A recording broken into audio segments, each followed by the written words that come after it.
रामकृष्ण हरी. भयबिनु होयन प्रीत हे एक वाक्य सर्वांच्या सध्या जरा जास्तच कानावर पडते. कारण भारत पाकिस्तान युद्धाच्या पार्श्वभूमीवर ज्यावेळेस आपल्या सैन्य दलाच्या एका अधिकाऱ्यानं या पत्रकार परिषदेमध्ये हे वाक्य सांगितलं, त्यावेळेस बऱ्याच म्हणजे वृत्तवाहिन्यांनी असेल, लोकांनी असेल, त्याची चर्चा केली. परंतु कुठून घेतलेलं आहे वचन, काय त्याच्या मागची पार्श्वभूमी आहे, ते जाणून घेण्याचा आपण प्रयत्न करू. रामायणामधला प्रसंग आहे आणि ज्या वेळेला प्रभू रामचंद्र आपल्या वानर सेनेसह समुद्राच्या तीरावर त्या ठिकाणी पोहोचले, रामेश्वरम या ठिकाणी त्यांनी पूजा वगैरे केली असं वर्णन आहे त्याच्यामध्ये.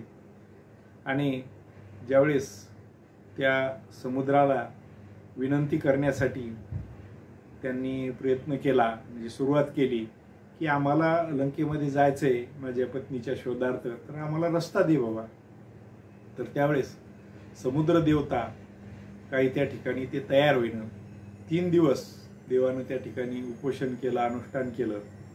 परंतु 3 दिवस त्या ठिकाणी पूर्ण झाल्यानंतर सुद्धा समोरच्या बाजूला म्हणजे जलदेवतेच्या बाजूनं, समुद्र देवतेच्या बाजूनं काहीच प्रतिसाद ज्यावेळेस आला नाही, त्यावेळेस मात्र देवाचा क्रोध त्या ठिकाणी अनावर झाला आणि त्यांनी लक्ष्मणाला सांगितलं की आता माझं धनुष्य घेऊन ये आणि आता एखादं ब्रह्मास्त्र दिव्यास्त्र या ठिकाणी चालून हा समुद्र मी संपूर्ण सुकून टाकतो.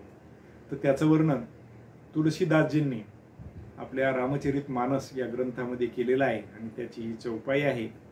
काय म्हणतात तुलसीदासजी की विनयीन मानत जलधि जड गये 3 दिन बीत बोले राम सकोप तब भयबिन होईन प्रीत.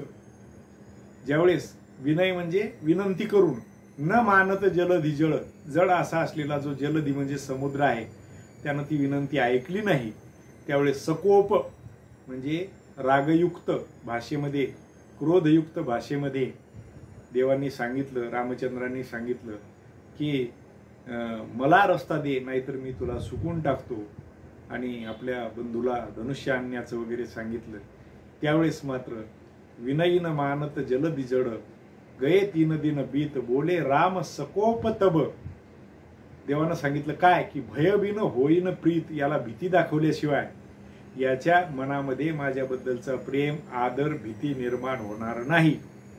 आणि हे व्यवहारामध्ये सुद्धा सत्य आहे, त्याची प्रतीती आपल्याला वारंवार येत असती आणि ती सुद्धा या युद्धामध्ये आपल्या भारत भूमीच्या वीर जवानांनी दाखवली.